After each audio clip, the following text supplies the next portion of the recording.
Hey guys, it's Frankie Marsden with the Atlanta Swim Association.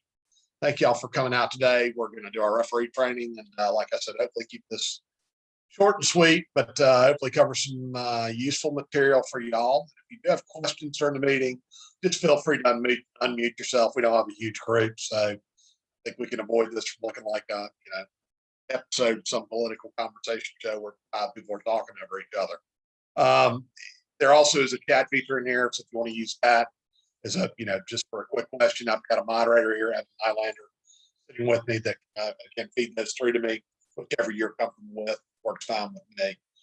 We will record the meeting, and we will send out the slide deck, send all this stuff to you just in case you want to reference. You've already gotten a big email from me with all the materials, the references, and everything else. So hopefully you've already looked at that. So this stuff will be old hat. But, again, if you got questions during the meeting, feel free to ask. Next slide, please. So why are we here? So if you're here to get rich and famous, you're probably in the wrong place. But we're here mainly to be an impartial third party at these swim meets. Make sure everybody kind of gets a fair shake and compete on a level playing field. We're also here to keep these meets moving along quickly. That is about as important as enforcing the rules, because the parents are very, very hyped up and trying to get these things over with quickly in a reasonable amount of time. More importantly, we also are here not to be the center of attention. We're here to kind of make sure that meet runs smoothly, and some of the stuff's going to be out of your control. You can't control if teams are effectively, getting their swimmers to the blocks in timely fashion. You can't control the weather. You can't control, the occasional crazy person who might show up in the meet. You can control certain things like pacing, paying attention to the pool, and just kind of knowing your surroundings. And knowing that if you ever watch any sport, a really good official is one you almost don't even notice there. Just kind of do your job, keep your head down, stay on top of stuff, be calm, be reasonable, be fair, and everything else usually falls in place very nice. Like I said, they didn't show up to watch you officiate. They came to watch your kids swim. More importantly, have fun. It's summer league. It's supposed to be enjoyable. You're going to be encountering a ton of really great, fun, positive people that are there for, the kids. And that's probably why you're doing this. You're not going to stand out, walk up and down a pool deck for, a roughly $100 paycheck for a swim meet. You're doing this probably because you probably really like the sport of swimming. You've enjoyed it. It's a nice way to make a little bit extra money, but it's also a great way to stay involved in the sport. And for you youngsters out there, they're getting ready to go into the real world. I'll tell the story I've told a lot of times. I've got several people that have worked for me in years past that have gone on to bigger and greater things in their lives. But that first step in their lives, in their first permanent job, started with a job interview where they walked into the interview with somebody they didn't know. They're sitting there and the person's kind of staring at them funny across the table in that first interview. And they're like, I swear I know you from somewhere. And they finally make that connection that you refereed a swim meet or some swim meets for their kids and made an impression upon them that clicked in a good way. Again, those aren't always the situation, but it's kind of one of those things that you never know who's going to be in that crowd at a swim meet. So like I said, leaving that good impression, we're in a bit of a customer service deal with what we're doing here. Silly as it might sound, but it again, you can really have a great positive influence on how these things run. And believe it or not, in some cases, that'll keep the kid involved in the sport. Because when the parents took their kid to the meet, it was well organized. You did a good job of running it, and they never let their kid pick a cross stick. You never can tell. Next slide, please. So first things first, schedules, assigned meets. I've sent out the schedule for the summer. If you've gotten the schedule and looking at what I'm looking at, I think most of y'all have gotten back to me, but double check that schedule, look at it carefully, dates, times, and locations. Make sure you know what you're getting into. And if you have not yet done so already, email me back to confirm that you got the schedule and that you can work all of your assigned meets. If for some reason you ever come up with a situation where you've got a conflict and can't work a meet, let me know sooner rather than later. Don't sit there with the knowledge that, I'm going to be out in week 2, I'm going to be gone. And then wait 2 weeks to tell me the day before the meet. And you knew 2 weeks in advance. I need as much notice as I can so I can get a substitute in there and make the adjustments I need to make to the schedule. And the more notice I have, the better I can be. Look, I get it. Every once in a while, you run into situations that are completely out of control. They can be work related, they can be health related. Every once in a while, somebody gets food poisoning at lunch the day of the meet. Okay, that happens. I get it. But again, keep me in the loop on that. Don't keep me in the dark. If you're having car trouble going to a meet, you're going to be late, stuck in traffic. Again, text, email, phone call, any of those. Just again, give me a heads up about this stuff. Okay. Read the league rules. And again, the link to that league rule book is in the original email I sent. Our league webpage is asa.swampepia.com. There's a link on there for rules and regs. That's always there as an electronic resource. I think I sent an email of that out as well. So again, you've got all that info. Okay, read them carefully. Okay. And that rule book might look thick, but the applicable stuff that covers you, which we're going to cover in this meeting, is contained in about 10 or 15 pages. Just make sure you're up to speed on that stuff and understand it completely. And if you have something you don't get, call me, email me, ask a question now. Okay, double check the time of your meets. Some of these meets are starting at kind of weird times because of COVID. So again, just make sure that you've got that mapped into your day when you've got to leave work, go to the pool, and so forth. Don't swap meets with other refs unless you run it by me first. More often than not, there's a method to the madness of my scheduling. Some of it may be as simple as I've got a particular person somewhere because they're having to come from work. They're going to be cutting it close. They got to get to the pool at a certain time. Some of it may be you may have coached at a particular pool, may have had a situation with a particular coach in the past, and I kind of need to keep y'all apart. And some of it could be as simple as it's just two really big teams that are a little bit more, it's a rivalry meet. I'm not going to put a first-year ref in that situation.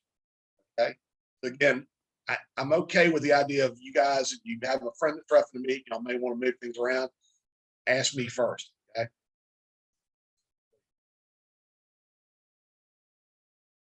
Day before the meet, preparation. So you got some stuff to do before you walk on that pool deck. First and foremost, at least one day prior to the meet, you should be contacting the rep of the home team, the host pool for the meet you're going to officiate. That's the very latest you should do it. If you want to do it a couple of days in advance, that's fine. But touch base with that person. Coordinate the details. Find out things like, hey, do I have to wear a mask in the swim meet? Are there certain things I need to know about getting to your pool? Is there construction in the neighborhood? Hey, will you save me a parking space? I'm going to be coming in there after everyone's arrived at the pool. It'd be nice if I didn't have to walk half a mile to get to your pool. Okay. If you don't know the area, Waze it or Google Maps or whatever you want to use. Try it the day before the meet. See how long it's really going to take you to get there. You may think, oh God, I know where that pool is. I'll get there in 5 minutes, and not realize that bridge is closed. It's going to take you 30 minutes to get there. Okay. Parking, like I said, not every team will save you a spot. Some are better than others. Reminding them in that pre-meet phone call helps. Okay. If they can't save a spot, plan an extra like 5 minutes to walk from your car to get there. Okay. Like I said, clear COVID protocols. Always have a mask in your car just in case. You never know what's going to happen.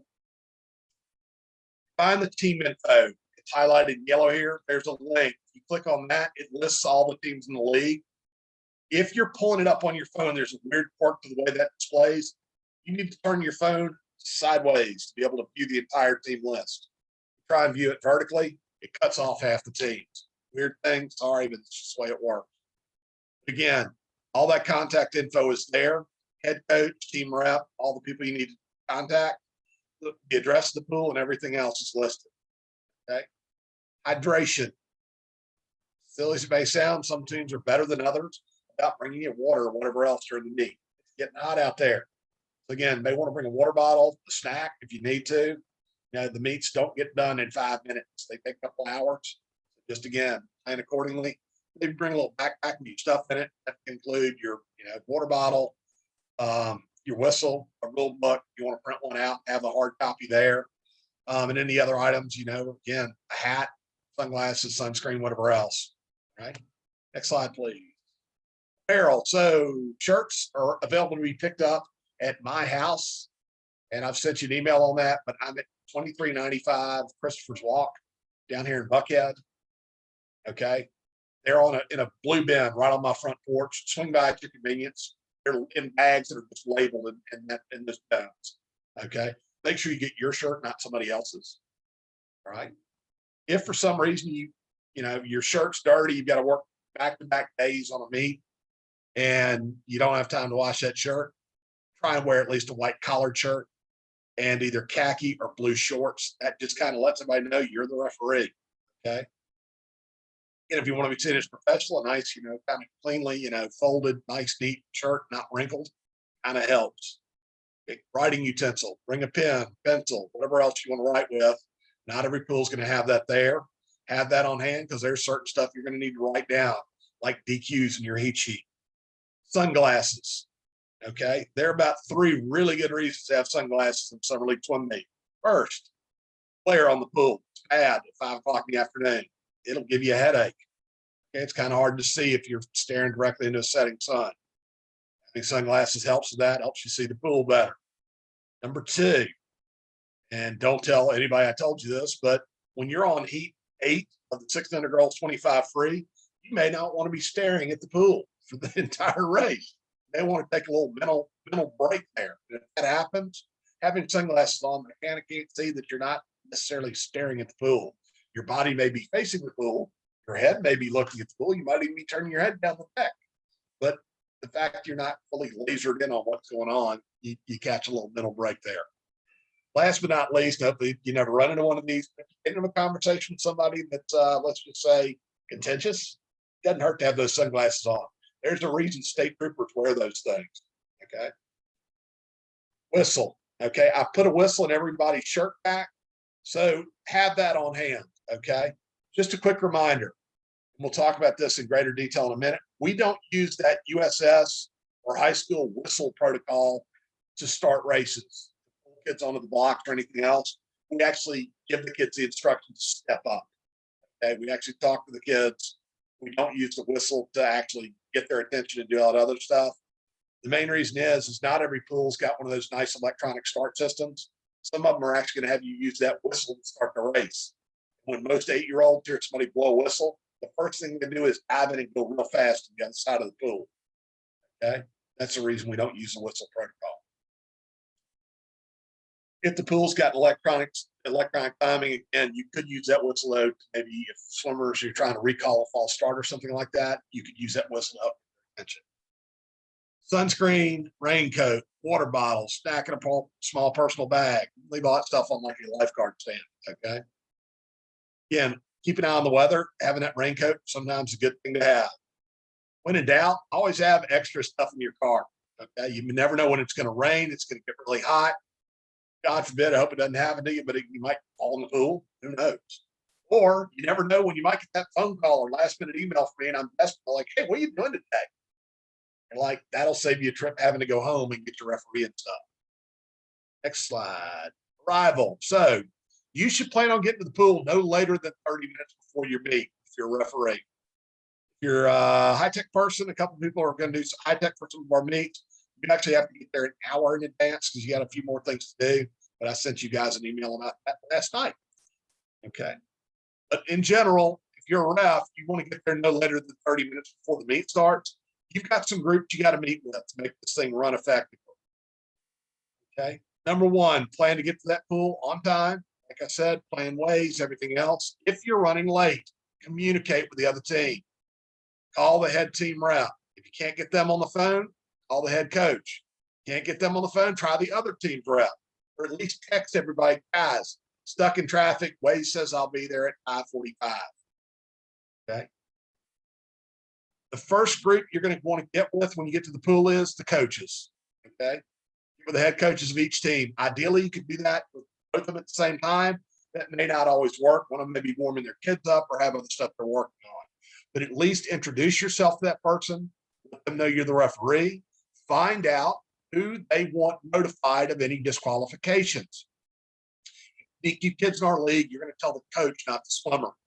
It's important to know which coach they want notified. Most teams, it's going to be the head coach, and find out where they're going to be in general on the deck. Most coaches kind of have one spot where they kind of hang out. Find out where that's going to be. So if you have a DQ, you can quickly find that person and notify them of the DQ. Okay. Also, work out any specific details with regards to how stringently you're going to officiate the meet. For the first 2 meets of the year, because we're coming out of COVID, we had slumming 2 years, and we had a really cold and wet May where a lot of teams had to miss practice. I've given coaches the latitude to work together to come to a consensus at each meet as to how strictly they want to call the meet.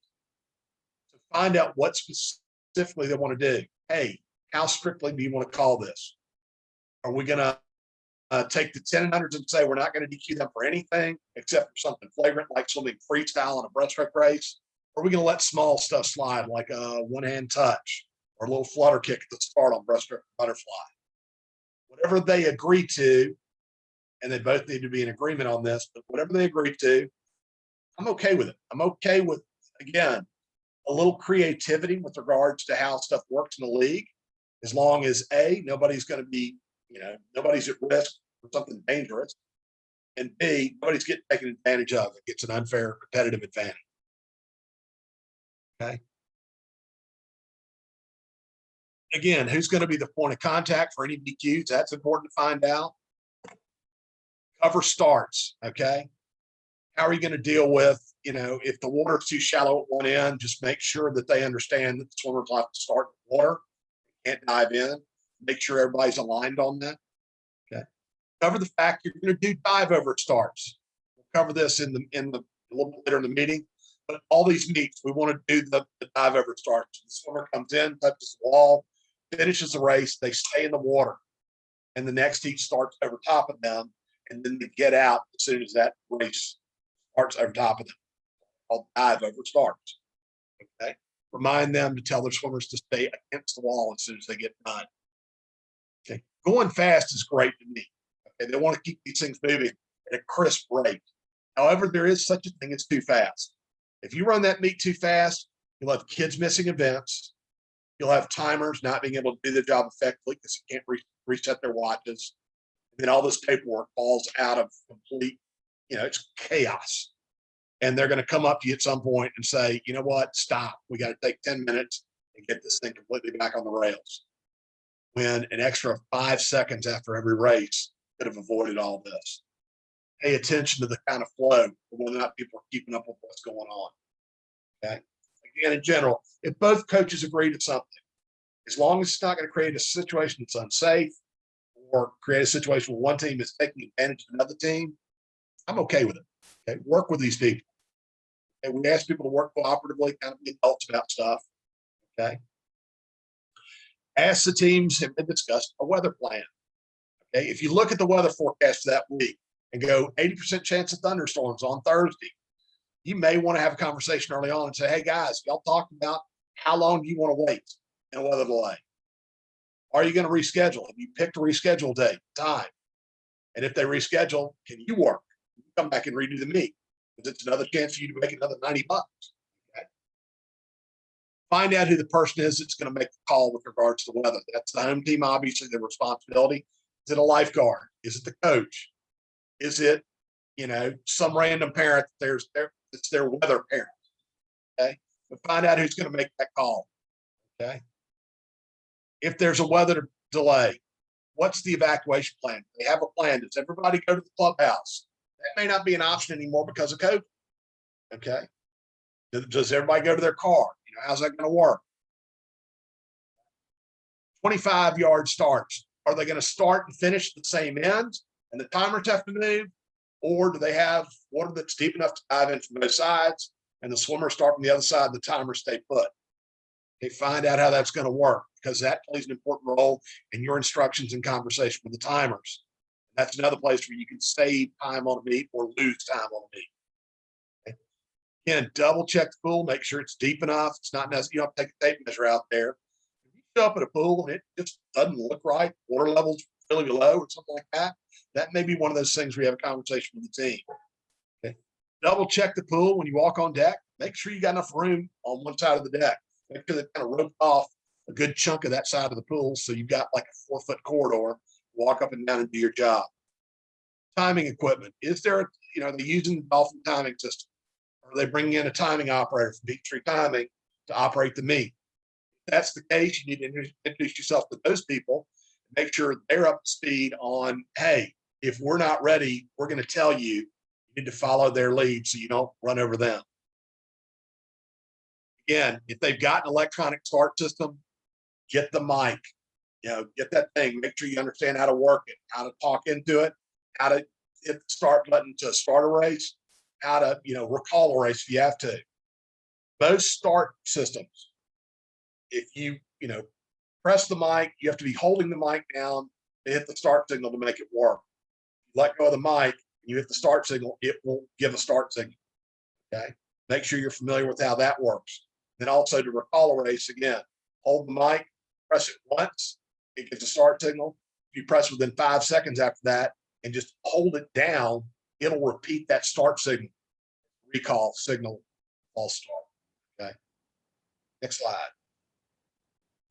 Meetings before the start of the meet. So first and foremost, after you've met with the coaches, and another group that you may want to introduce yourself to is find the team reps, the head team mom or dad for each team. You have to ask the coach who that is. Find out that person because they're the one that's going to pay you when the meet's over. Kind of an important person to know.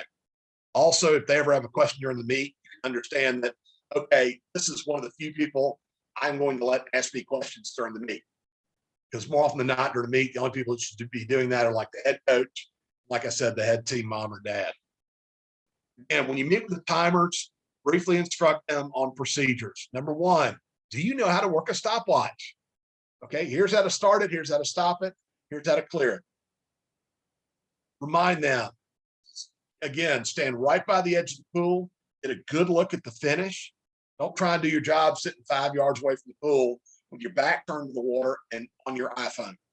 Okay, good look over the edge of the pool.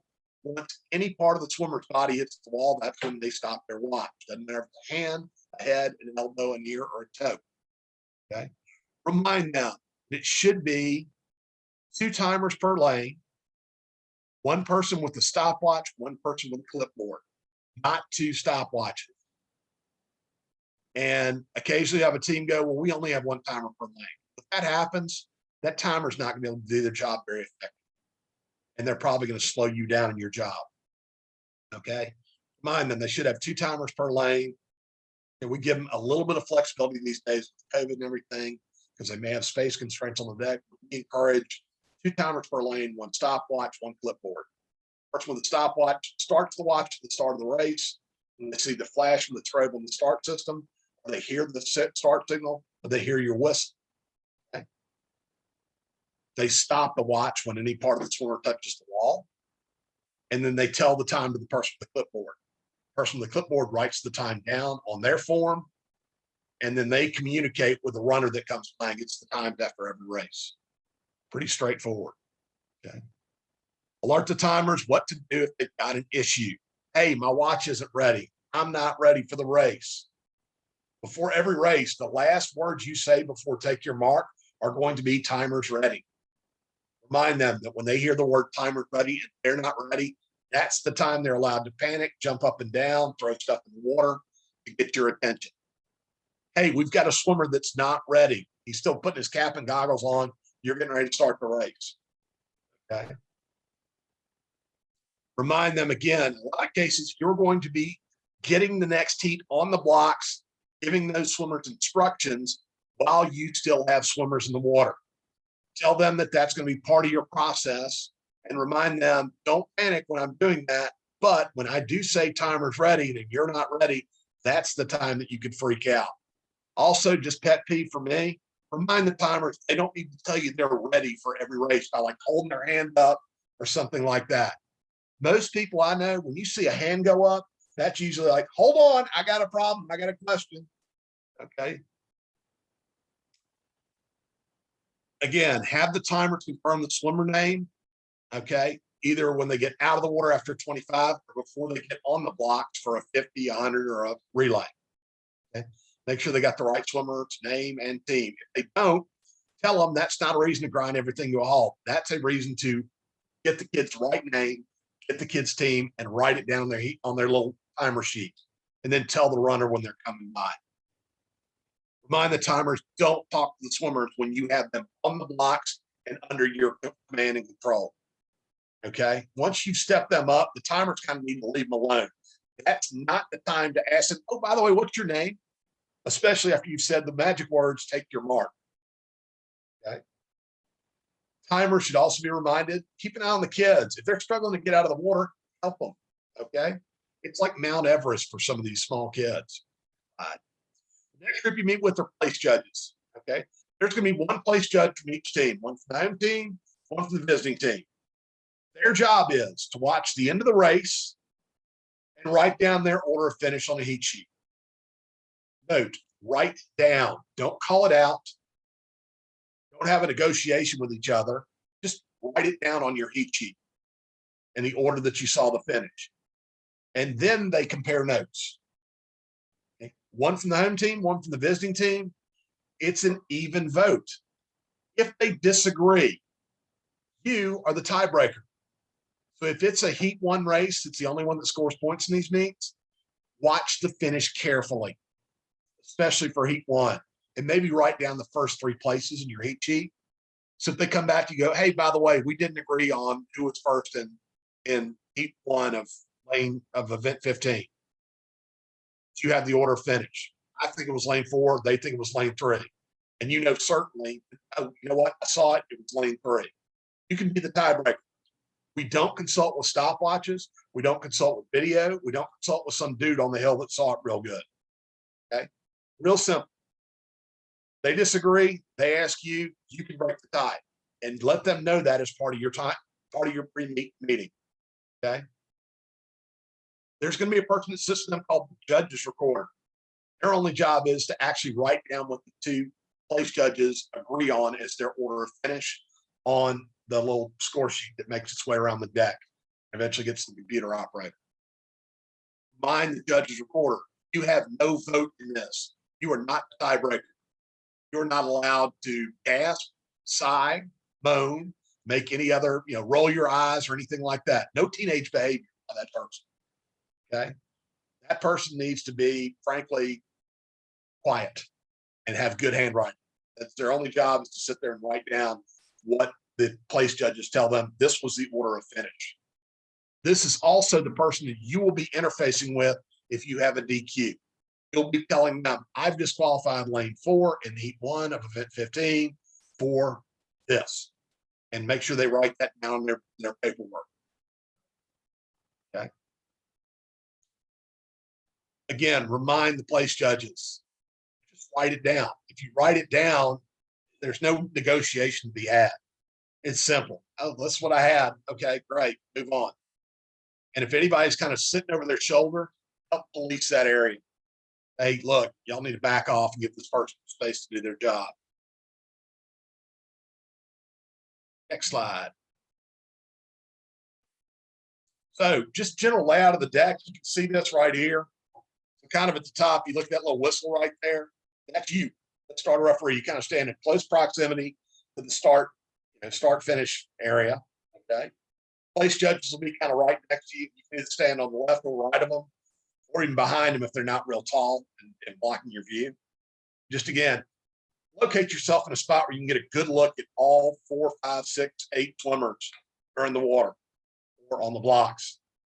Don't stand, outside the backstroke flags. It's kind of hard to see a start from there. Okay. Some pools are configured better than others with space for you to work. But again, find a good location. We get a good look at the start, then obviously the finish. Okay.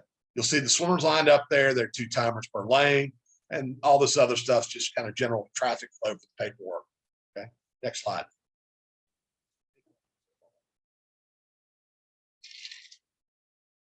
So then announcement, kind of the start process. So we're getting ready to start the meet. We've had all our meetings. We're getting ready to get rolling. Okay. When you got there, one thing I did not mention was when you meet with the home team, make sure they get you a heat sheet, the updated one with all the substitutions and changes.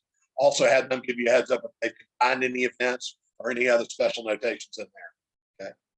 Event announcement, the start process. I mentioned this earlier. We don't use the 3 short whistles to get the kids' attention and say, get ready to get on the blocks. And then the 1 long whistle to tell them to get on the blocks. That just confuses them. Okay. We actually announce the event, use our words, as we like to say. Okay, we'll go event number 15, 7-8 girls, 25 free. Ladies, 1 length of pool freestyle. Heat 1, step up. Okay, kind of that routine. Practice it. You'll get into a good rolling habit with it. Okay. Again, reminder, swimmers don't have to start from a block or dive in from the side. Even if the water's deep enough, they can still start from the water if they want. One thing they can't do, though, is the water is less than 4 feet deep. They cannot dive in. Don't care how good that shallow dive is. For heat 1, again, announce the event number. Event 13, girls 625 free. Heat number 1, instruct the timers. Okay. Swimmers, step up and maybe even wave your arm to kind of get their attention to the visual cue. Hopefully at that point, the kids will step on the block. Parents or coaches kind of go, hey, get up, let's go. Okay. Instruct the timers, 25 free. I'm sorry, instruct the swimmers, remind them, 25 free, 1 full freestyle. Okay. Before you say the magic words, take your mark, always again, remember, timer's ready. And look, don't just say it to say it, look. Pay attention, make sure everybody looks like they're kind of paying attention. Take your mark. Now, technically, that's the official protocol of U.S. swimming. I don't have a problem if you guys want to throw in an extra word. Swimmers, take your mark. Technically, it's poor form for U.S. swimming for protocol. For Summer League, it's not the worst thing in the world because it's one extra word to get those kids' attention. Swimmers, take your mark. This, again, ADD is rampant in this world. This is a little helper, right? Once you say take your mark, they should come down and get to some sort of set, stable position. And again, the 6-year-olds aren't going to do this. The 6-year-olds are going to still be squirrely and all over the place. The running joke is the starting procedure for a 6-year-old is take your beep mark. It should be kind of a quick trigger with those guys. They're not going to come down and be like statues. But the 7-8-year-olds, certainly the 9 and 10-year-olds, the other kids, once you say take your mark, they should come down and be in some sort of relatively steady position. That steady position could be anything from standing this head straight up vertical to, coming down into a full, nice, good racing start form. But as long as they're steady and not rolling toward the water and trying to get a jump on things, then you can indicate the start signal. Okay. If they don't come down and get set, there's nothing wrong with waiting and saying, stand up, step up. Okay. Relax and go back through. And if there's a kid that's kind of out of sorts, lane 4, please come down with command. Okay. And if a kid accidentally falls in the water, you don't have to give them a false start in those situations. If there's something that distracted them, or they just lost their balance, you can cut them a little bit of slack. I'll talk about false starts in just a minute. Again, take your mark, come down, get steady, start signal. Start the race with the beep, the electronic start, or blow your whistle. And again, your starting mechanism is going to be any number of things. Ideally, it'll be the nice electronic start with a little microphone and start button. It may be a bullhorn in your whistle. And it may be, and again, very rarely does this happen, it may just be a whistle and your really loud, direct voice. Okay. It's heat 2 and beyond. And I was kind of talking about heat 1. Instead of going through the whole rigmarole, event 15, blah, blah, blah, it's heat 2, step up. And you're going to want to say that when the swimmers that are in the water are roughly, halfway down the pool or at the backstroke flags. So the very last kid is getting wrapped up with, their race, and their flags coming into the wall at the finish end. Heat 2, step up. And then you, again, 25 free, timer's ready, take your mark, start the race. If you do that properly and get into a good rhythm, you can get that turnaround time between when a swimmer touches the wall and the next heat starts down to about 10 seconds. If you can do it that way, you can knock a good 15 or 20 minutes off an average swim meet. Okay. Try and maintain that pattern, try to get into that rhythm. The kids will follow along pretty quick. And they'll get it. Hey, he said step up. I need to get on the blocks. She said, take your mark. I need to come down and be ready. Okay. But again, pay attention to what's going on with those kids. Sometimes they're not always quite ready. Sometimes they don't have their goggles on. They don't have their cap on. And there's nothing wrong with, hey, heat 2, you want to put your goggles on? Help these kids out wherever you can. Also, one of your communications prior to the start of the meet with the coaches should be, do you have any swimmers with disabilities or hearing impairments that need extra accommodation? If a swimmer has a hearing impairment, have the coach introduce that swimmer so you guys can know what each other look like. Have them tell you what event heat lane the swimmers are in so you can circle it in your heat sheet. So when you get to that event, you know to look out for that kid. The starting protocol for a hearing impaired swimmer is you raise your arm straight over your head. That means step up onto the blocks, or you can even just wave your arm up like this to encourage them to step up. Take your mark is extend your arm out 90 degrees to the right of your body. When you hit the start signal and start the race, just drop your arm to your side. That starts the race. Okay. Next slide, please. A quick video, kind of how this routine, we talked about how to get the next heat up to move things quickly. Okay. Let's watch this video real quick.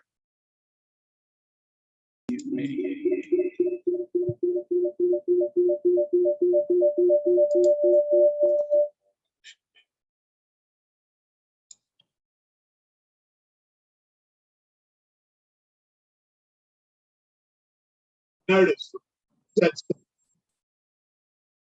flags.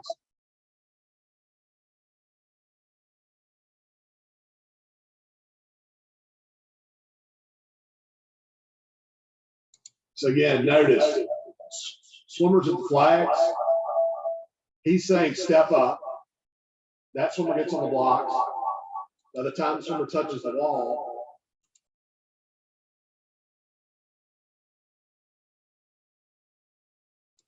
take your mark and go. One more thing to watch. Watch Evan, the white shirt right there, who's starting the race. Watch his arm. He's doing that arm drop start.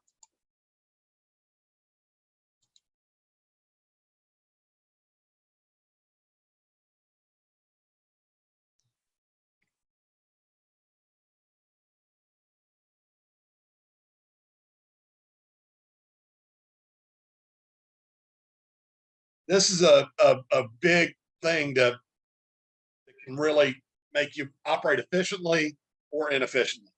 If you're not stepping kids up on the blocks, you know, when those swimmers are getting to the flags, that meet's going to drag on. You're going to tack on a good 10 to 15 seconds for every race. There are 86 events in these meets. You guys can do the math on that pretty easily. You know, 1,000 seconds is, 15, 20 minutes, guys. It adds up so quickly. It's the small things that really make it go much more, smoothly. And again, the kids fall into a pattern. They pay attention. They watch this stuff. It should look, darn near like a big old relay. Next slide, please.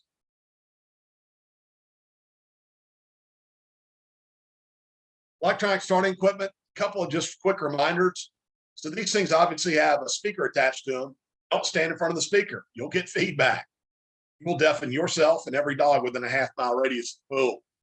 Check that mic out before you start the race. Find out where your levels are. Make sure it's loud enough. Make sure you understand how to do a start signal. Make sure you understand how to recall a race.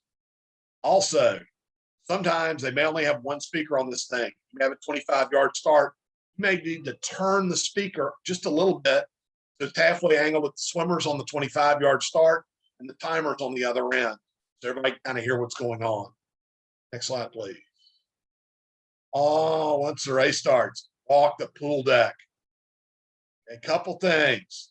Don't ever turn your back on the pool. Always be facing the pool. Okay? Even if you're having a conversation with somebody, coach is asking about an EQ, your eyes are always on the pool if there's swimmers in the water.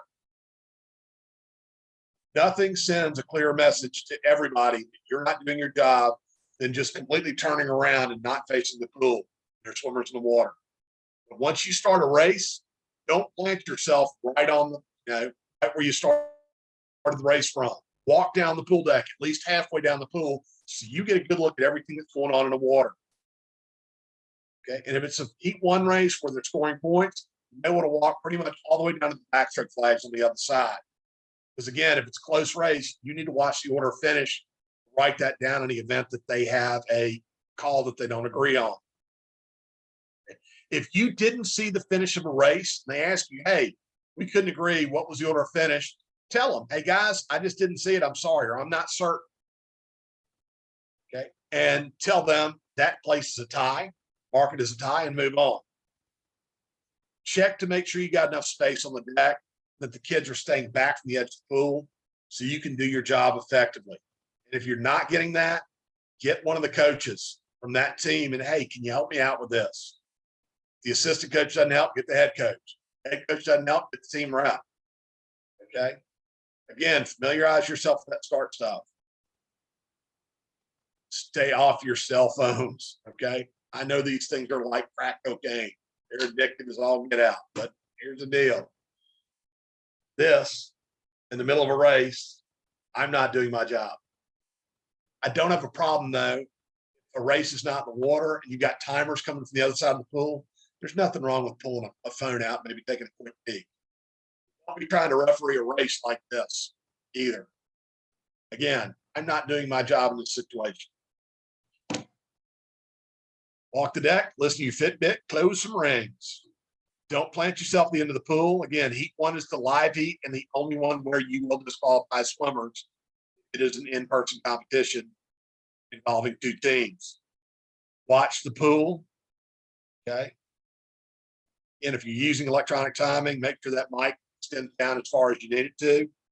Exhibition heats, again, you don't have to walk all the way down the deck. Like I said, if you want to take a little mental holiday every once in a while, like I said, if it's heat 6 of whatever, you get a little grace from me. Okay. But ideally, like I said, try and watch everything that's going on. There's nothing more embarrassing. I've watched it happen at every level of the sport. I watched a kid, no joke, take 3 freestyle strokes at the NC2A championships in a breaststroke race and got away with it. And they got like a dozen referees on the deck, and they still got away with it. So again, don't ever try to avoid putting yourself in that situation. Those are tough. Next slide, please. I'm sorry, the ASA rules. So league rule book, like I said, you got the link to that. The really important stuff to cover is covered in less than 10 pages. First and foremost, page 5 of our rule book talks about sportsmanship. That's a standard that we've covered with the coaches to and the reps to pretty heavy extent. That's the kind of building block of this entire program. We base everything kind of off the golden rule. Treat people like you'd like to be treated. Okay. And hopefully you'll be treated the same in return. Okay. Expect the best from people. Don't assume the worst. Okay. Mistakes that people make are just that. They're mistakes. And sometimes it's somebody that's brand new at this stuff. They just need a little bit of help. And encouragement goes a lot farther than kicking the rear end. Okay. That standard applies to all of us: coaches, swimmers, referees, league coordinators, parents. Okay. The stuff that governs what goes on in a swim meet is covered in pages 9 through 17 in the ASA rule book. Okay. Read it carefully, understand it. Again, in general, we follow USS swimming rules, which are on pages 49 through 51 of your rule book. And I'll talk in just a minute about the stuff we kind of get from a rule standpoint. Swimmers can normally swim in 2 individual events, 2 relays, but there are exceptions to the rules. Okay. That's something you probably won't have to actively monitor. It may get brought to your attention. Hey, we found a situation with kids in too many events. That's something where you can kind of have the coaches and the computer operators sort out where those errors are and what infractions need to be reported. That stuff's covered on pages 10 through 12. We let kids swim up. That's allowed in this league. Okay. And there are some restrictions on that. But if you see a 6-year-old, some of the 15-year-olds, it's allowed in our league. Okay. Place judges, not the timer, determine the order of finish. That's covered on page 13.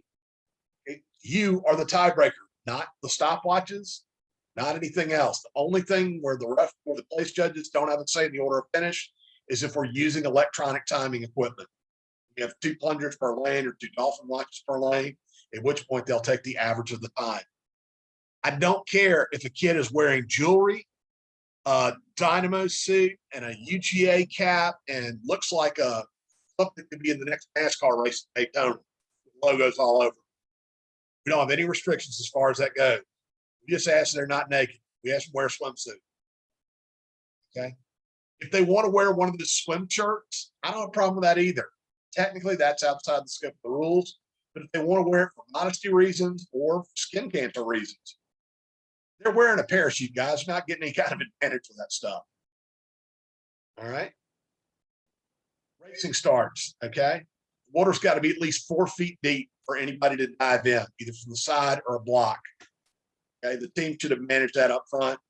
Like I said, if you walk into a pool, the water level looks low or something looks off, or a team comes in and says, look, that water's not deep enough. Nothing wrong with theoretically asking, hey, somebody go get a tape measure, let's double check this. It's a safety issue. Again, just because the water's deep enough doesn't mean the swimmer has to dive in or get on a block.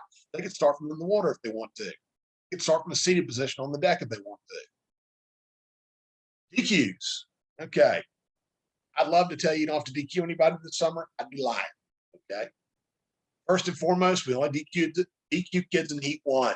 The one quirky exception to that is if you got one of these virtual meets where you're doing half of the meet, that's the only situation where you're going to DQ kids beyond Heat 1. And there's some quirky rules reasons to it, but just know that if you got one of those meets that's listed in orange as the home team, you've got to DQ everybody in Heat 1, or I'm sorry, beyond Heat 1, everybody in the meet, if they do something wrong. First and foremost, whenever you make a call, you better be 100% certain before you make that call and that hand goes up in the air to signal a call is coming. If there's anything in your head that says, I'm not sure, don't make the call. Not sure about the lane, don't make the call. I'm not 100% sure the kid necessarily did what I thought they did, don't make the call. The kid is in 6th place in a 5-lane pool. You probably don't need to make that call either. Okay. Catch the big stuff. We're out here to get stuff where kids are getting a competitive advantage, and it's going to affect the outcome of the meet. Okay. That's the stuff we're looking for. Okay. You're not out there with a microscope. Average meet shouldn't have more than, 5, 10 DQs in it. Okay. Anything beyond that, you'd probably being a little bit stringent. Okay. Again, for in-person meets, only Heat 1 swimmers can be DQ'd. Heat 2 and beyond, you don't disqualify them. You can tell the coach, hey, by the way, I know it's Heat 2, but this kid needs to work on their kick. They did a one-hand touch. Just you can remind them and provide feedback. That's always helpful. Common things kids are DQ'd for. Number 1, they dive in on freestyle, breaststroke, flutter kick, freestyle, a couple of yards. Okay. One-hand touches on breaststroke and butterfly. Scissor kick on breaststroke, or the foot when it's kicking out, the foot's not turned out, it's turned in. Okay. Backstroke, kid rolls over and touches the wall on their stomach and finish. Or on a backstroke turn, kid rolls over on their stomach, takes 2 freestyle pulls.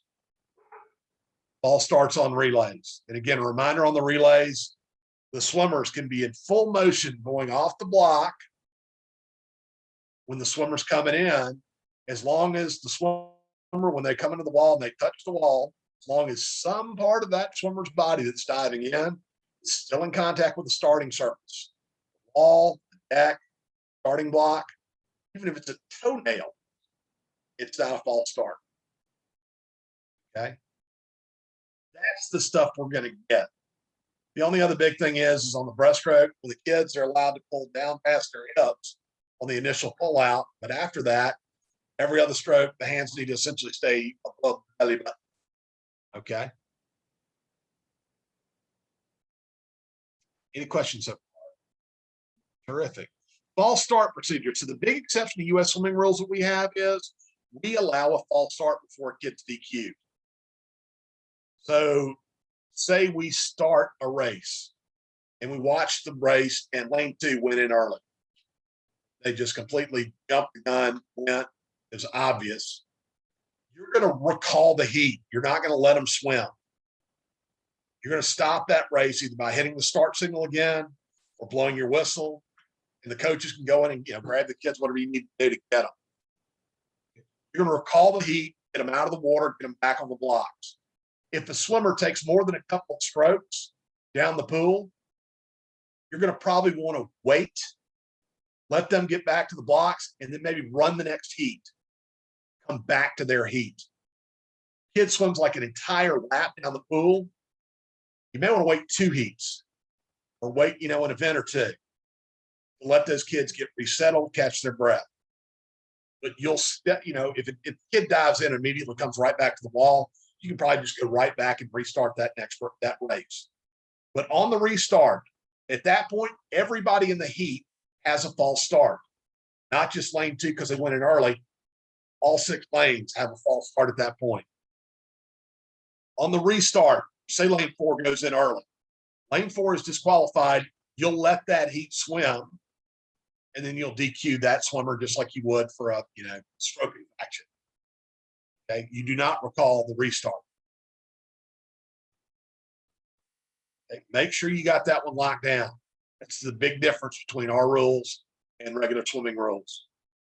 Okay, next slide. DQ procedures when you make a call. Again, first and foremost, be sure. Benefit of the doubt always goes to the swimmer. The minute you know you're going to make a call, your hand goes straight over your head. Don't hold up fingers to the lane it is. Don't point at the swimmer like that's the person that did it. Had a ref do that one year. That was kind of awkward, to say the least. It'll sound silly, but if you want to feel, I've made the right call, the minute your hand goes up or before you're going to raise that hand, look at where the coach is, the kid that's going to get DQ. If they're already looking at you when your hand goes up, you know that coach knows the kid did something wrong. Okay, that's almost always a certain. It's just human nature. May not necessarily work that way. The coach might not be paying attention, but I've always found that kind of a good way to reaffirm that that was a good call. Okay. The minute you have that DQ, write it down in your heat sheet. Circle the lane. Write down why you DQ'd them. One hand touch. Shorthand works fine. Whatever. Something that are notes for you. If somebody comes back to you 10 events later, hey, what happened at event 15? Well, I DQ'd the kid for this. Here it is. It's in my heat sheet. I circled the lane. So I'm certain that was the lane. And that's the reason. You have any other questions? It eliminates any conversation, argument, or any negotiation. But if you don't circle it, you don't write it down, they can immediately go, are you sure it was that lane? Why didn't you circle it? Why didn't you write down the reason? Are you sure that the judge's recorder got it right? Because there could be a lost in translation situation there. They may come back to you and say, you DQ'd lane 4. Why did you DQ lane 4? And you look in your heat sheet like, no, I DQ'd lane 3. Okay. Having that written record is crucial. The next thing you're going to do is notify the place judges and the judge's recorder. Lane 4 is disqualified for a one-hand touch. Make sure they write it down on the paperwork. That way it gets its way off the computer operator and it turns up in the final results. And then last but not least, notify the coach of the swimmer. The sequencing between notifying the judges and the coach, you bump into the coach before you get to the judges, tell them then. In some cases, you may not get to the coach before you got to start the next race, but make it a point to tell them within, ideally, try to tell them before you start the next race. But if they're nowhere to be found, you can't find an assistant coach, just again, next time you can physically lay eyes on them, get their attention, go, hey, I DQ'd your kid in this race for this. So they can work with the kid and fix the issue. Okay. Again, tell the DQ to the coach, confirm with the coaches before the meet who you're going to notify. If you've got a wave across the pool deck, lane 4, one hand touch. Sign language works fine. You don't have to walk all the way around the deck to tell them. but try to be relatively discreet. Hey, lane four is disqualified. You know, don't show a kid up. You don't have to. DQs with added interest. You are the only person that can DQ a kid at a swim meet. I don't care about the brilliant parent that comes up on FINA level 4 and USA got my starter and referee certification. I worked at the last Olympic trials. I don't care. Unless Frankie Marsden sent them to the Riverside meet to be the referee, they have no standing. Okay, you're it. Coaches don't do it. More importantly, swimmers don't do it either. If you get a situation where you're getting, let's just say, constructive feedback from a parent or a kid during a meet, get the attention of the coach of that team and tell them, get these people away from me. This is not their job. Okay. Again, it's not always going to be easy to do, but if a parent comes up, hey, what about that DQ in lane 4? Or why didn't you DQ lane 4? That is a, hey, you need to take this up with your coach and I'll address it with your coach, but I'm not having this conversation with you. Be polite, but be direct with people. I give the same analogy every time. You don't see parents walking onto the field in a baseball, basketball game, or football game, having a conversation with the officials about the calls they make. If they do that, they're like getting hauled off in handcuffs. They're on the news that night. Our problem with our sport is we're in real close proximity to all these people during a meet. It's unavoidable. Because of that, they feel like they can just offer up any suggestions and ideas without any consideration of the fact that that's just not what you do. Okay. Again, if you have an issue with that, tell the coaches. If the coaches don't help you with it, get the reps, have them engage and help you diffuse those. If you're dealing with a coach, and again, these coaches can get a little occasionally, they're trying to advocate for the kids. I get it, but I just had a coaches meeting. I tell them the same thing I tell them every year. I don't have a problem with a coach going up and asking a referee a question. Oh, it's their right and their prerogative as coach to advocate for their kids. But the means by which they do that, the process by which they do that is that's a whole nother conversation. I expect these conversations to be civil, polite, and professional. I don't have a lot of patience or tolerance for people that really get aggressive, agitated, red in the face, wave their arms, raise their voice, God forbid, use profanity. I have no patience for that. And I'll always have your back in those situations. If that happens, I need a couple of things to happen. Number one, again, be sure about a call before you make it. Don't have something that's going to creep into your head, your conversation, that person about a call. Go, well, I think, no, it's not I think, I know, I'm certain. Okay. Have it written down in your heat sheet. Okay. So again, when the coach comes up, it's okay for them to ask, what lane did you DQ? Why did you DQ that person? Are you certain that was the lane? That's about the extent of the questions they can ask. Anything beyond that, I think is a question of your integrity or your judgment as an official. And like I said, I don't have patience for that. Okay. I'm always going to have your back in those situations. But I also need you to not be a hothead and go, well, Frankie said that I'm not going to tolerate that. Well, I'm not going to tolerate it up to a point. But look, you're not always going to agree with everyone in your life that you run into. But how you handle those situations and understanding the context of what we're talking about, a kid summer league swim meet, okay? that's got to be factored in, okay? So again, be patient with people. Don't take the bait. That coach kind of gets hot. In a lot of cases, they just want to be listened to.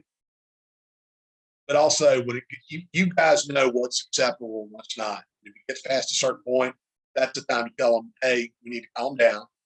B, if they can't calm down, find their rep or coordinator and get someone to get them calmed down. Okay? And if you run into a really aggressive situation, that's at least certainly after the meet, a phone call, text, or email to me. And if it gets really kind of hot during the meet, that might be literally the meet. We're going to take a little break. We'll call Frankie and deal with the situation. So I will intercede in those.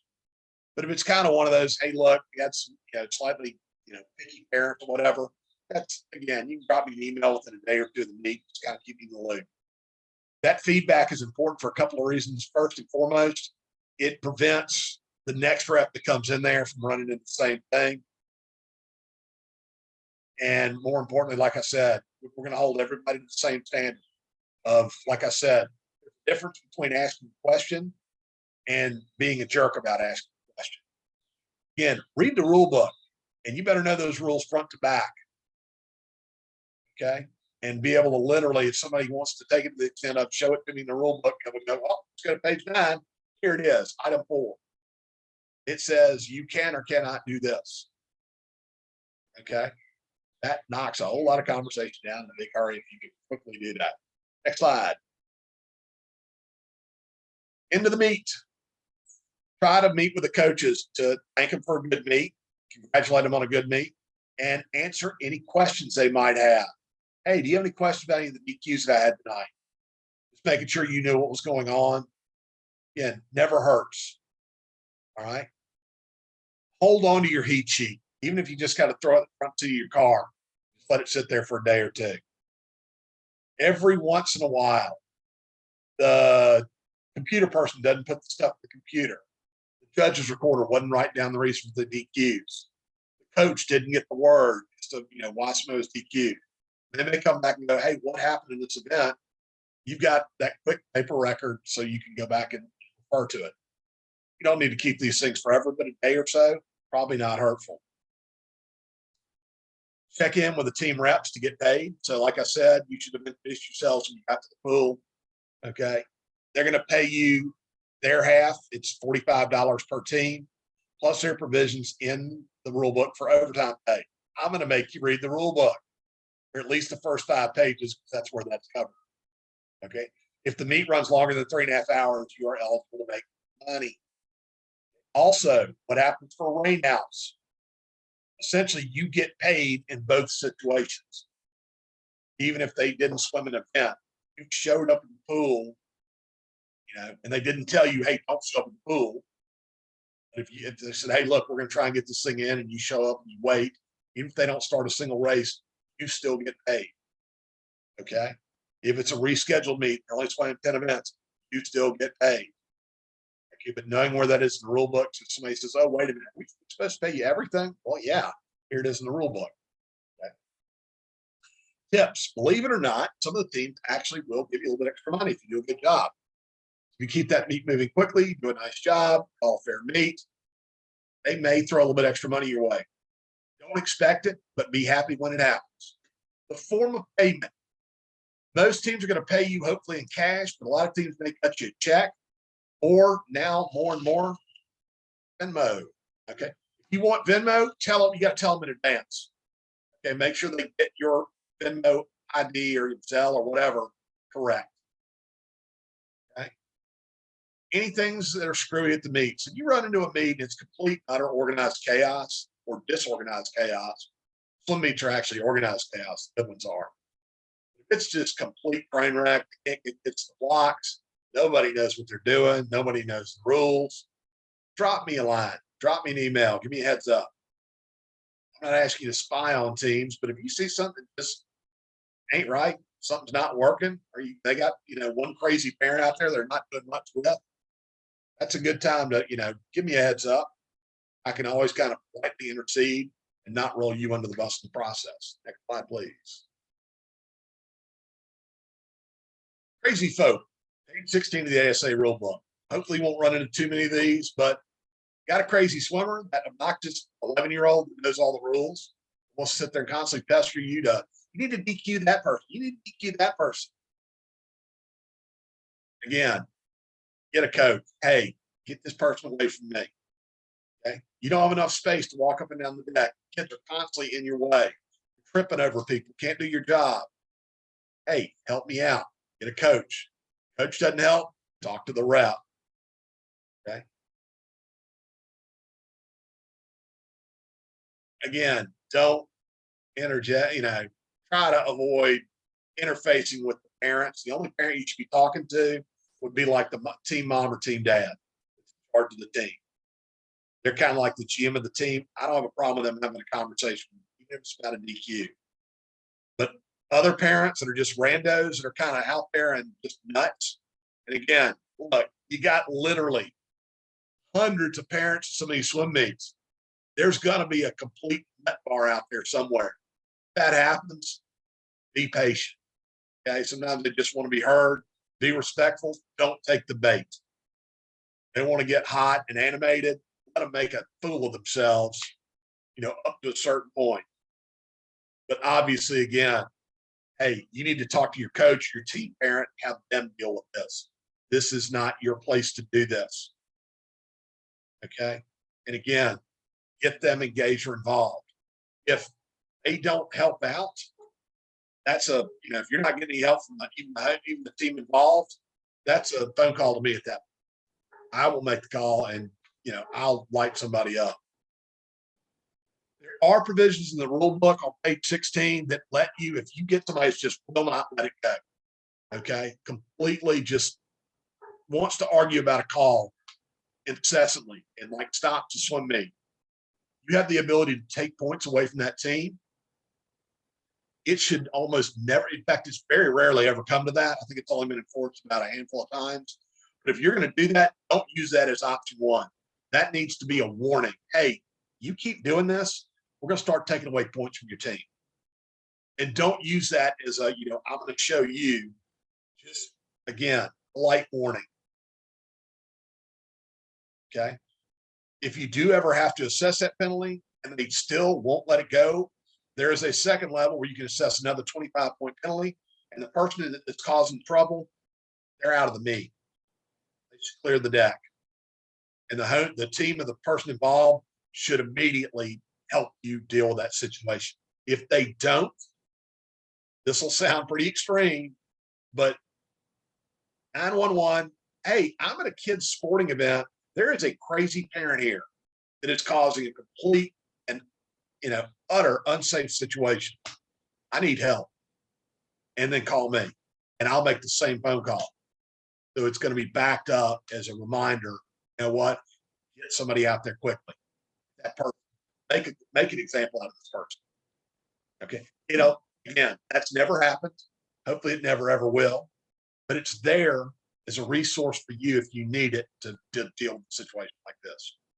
Like I said, you can avoid all this. Don't make boneheaded calls. Don't take the bait with a crazy parent. Use the resources of the teams. The teams know and not tolerate this stuff. You should have your back on this, but if they don't, I always will. I need your help in the process of doing it. Be the calm one in the room. Be the one that doesn't sit there and get animated and agitated. Okay, next slide. Refereeing a virtual meet is pretty much the same as running an in-person meet. The big difference is, number one, the meet may be spread out over multiple days. That's the case, again, coordinate with the team as to what they're going to do. You're going to get paid. If it's 3 days, you're going to get paid $90 3 days, unless you want to cut them a break, but I wouldn't do it. Most of those are going to be running 1 day, though. All heats are in play, not just heat one. Unfortunately, you got to DQ that heat 3 kid that can barely swim the stroke legally. Treat all heats like heat 1, disqualify all stroke infractions. Next slide. Weather delay procedure. So, on page 16 of the rule book, hopefully you don't have to get engaged with this if you run into bad weather, but I'm guaranteeing, guys, every year there's at least 1 week where you're going to hit a week where you just get rough weather. More often than not, it's that kind of pop-up thunderstorm that's terrible for 30 minutes and it stops. The big thing here is, number one, understand how this rule works clearly. Okay, it's your best friend in this situation and avoids conflict. Ideally, the team should have had some conversation prior to the meet as to what they want to do. How long do they want to wait? Did they pick a date to reschedule the meet? And if they can't sort all this out, what are our options? And the rule book spells out pretty much all this stuff very clearly in a good game plan to follow. When teams kind of try and operate outside of that, that's when you have issues. Your first and foremost concern should be, obviously, look, let's get everybody to safety first. If they stop the meet, they say, hey, look, bad weather in the area, we got to get everybody off the deck. Let's take care of that first, then worry about the swim meet. quick reminder, see lightning, hear thunder, 30 minutes. The clock restarts every time you see it or hear it again. Let the teams drive the conversation with this. That should be the head team rep, the head coach from each team, 4 folks. They need to have a conversation. You should be present, but you don't need to interject your opinion or feedback in that situation unless they ask for it. Don't try and drive the conversation, but do listen to what's going on. And if you notice a situation where a team is doing something that's completely outside of the scope of the rule book and it's going to cause a problem or conflict, that's the time when you can step and say, well, wait a minute, the rule book actually doesn't say that. Say one of the teams says, no, we're going to wait for 4 hours. We don't care. The meet's going to get done tonight. The rule book doesn't permit for that.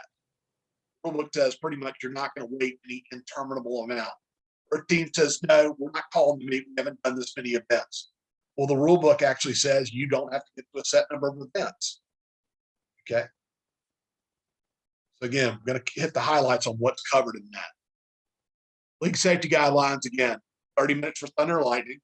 There is no set number of events you have to get to call a meet. However, there are certain situations where you can say, if we're past the halfway point in the meet and one team's up by 40 points, 4 can stand, that decides who wins the meet. There's a situation where if you're not halfway through the meet or a team's not up by a set number of points after the halfway point in the meet can still be called or rescheduled, or there's only a certain amount of time that teams are going to wait. Okay. But in general, if 2 teams are aligned and say, you know what, we know we've been waiting for an hour, but honestly, we're both on board with waiting until 7:30, 8 o'clock to start the meet. If they're both in agreement on that, that's fine. I don't have a problem with it. You're going to make more money in the process anyway in overtime. Okay. But if they don't agree, the rule book is the guiding, path for all this stuff. Okay. So in general, if you hit bad weather and you've had a good 30-minute weather delay, after that 30-minute weather delay, if the teams can't align on what they're going to do, their options are either A, take another 15-minute delay. And after that 15 minutes, the meet either has to be rescheduled for another date. The meet can be called or standing and deciding who's going to win the meet. Or the meet can be essentially, if again, they're not past the halfway point or one team's not up by a certain number of points, an option called a weather tie is on the table where both teams get a win. They just can't reschedule the meet and they can't figure out a date or time. The meet can be called, both teams get a win, you move on. Okay. One other last option is they could agree to finish the meet virtually, and finish out their events, their pools, and swap results electronically. But again, read that page carefully so you're up to speed on how that works. If the teams do reschedule the meet, you should be the first option for the rescheduled meet. If you're available, that works great. If they agree to reschedule the meet, you need to let me know when they're going to do it and if you can work. And remind them, be sure to talk to Frankie about this. If they haven't decided as to what they're going to do, remind them to contact me as soon as they have decided what they're going to do with the swim meet. Otherwise, I'm just sitting there waiting for the score to come in.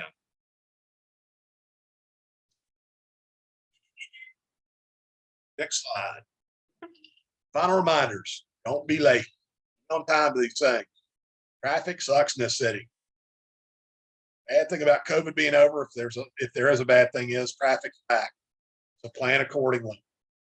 Have the home team reps phone number, cell number, and maybe the head coach. Maybe the phone numbers for the head coach and rep for each team. Have them in your phone and readily available. If you are going to be running late, give them a heads up. Hey, I got car trouble. I'm going to be there at 6 o'clock instead of 5:30. You guys might want to get started without me. I'll be there as soon as I can. Communicate. Give them a heads up. They worry about you, believe it or not. You're scheduled to be there. The league said you're going to be there. You don't show up. They actually are. I have people call me all the time. Hey, they've never showed up. We tried to get in touch with them, couldn't do it. They're in a car accident. Are they sick? They worry. Be impartial. I don't think any of y'all are at risk of trying to rig one of these swim meets. Now, I'm pretty sure there's not any big market for betting on summer league swimming. Most of you guys wouldn't know the score of one of these meets if your life depended on it. But again, be consistent, be impartial.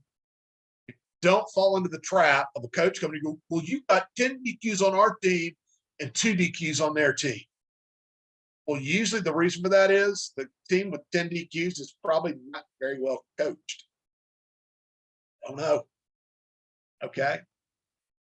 But like I said, don't just go, you know what? I don't like the color blue. I'm going to DQ everybody with a blue cap on tonight. Okay. Don't play that game. All right. Be professional.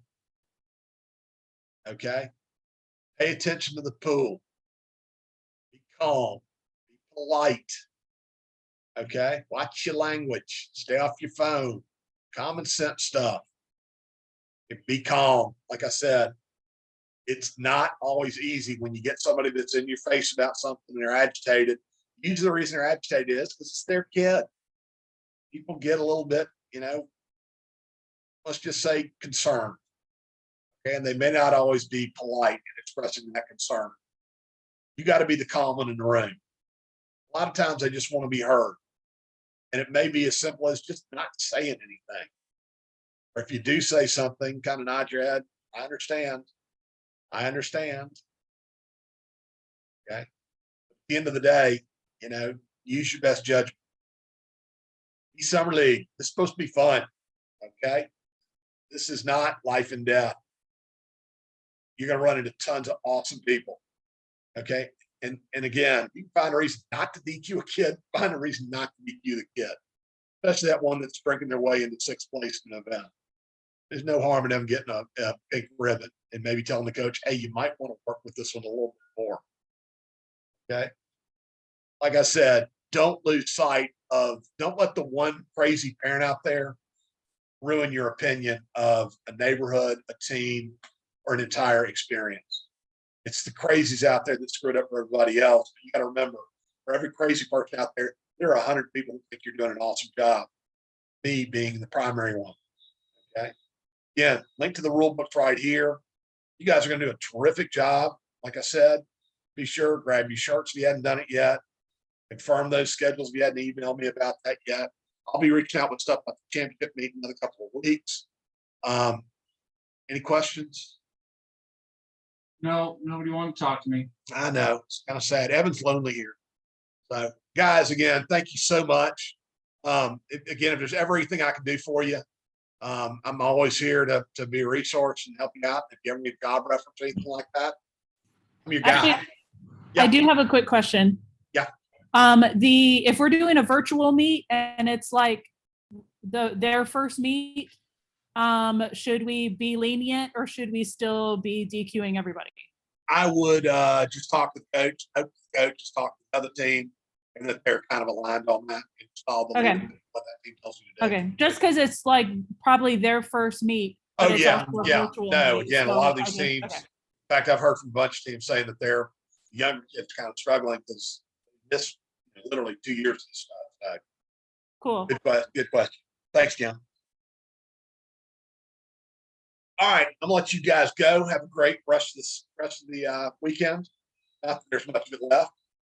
I can go watch the golf tournament. Don't tell me who won.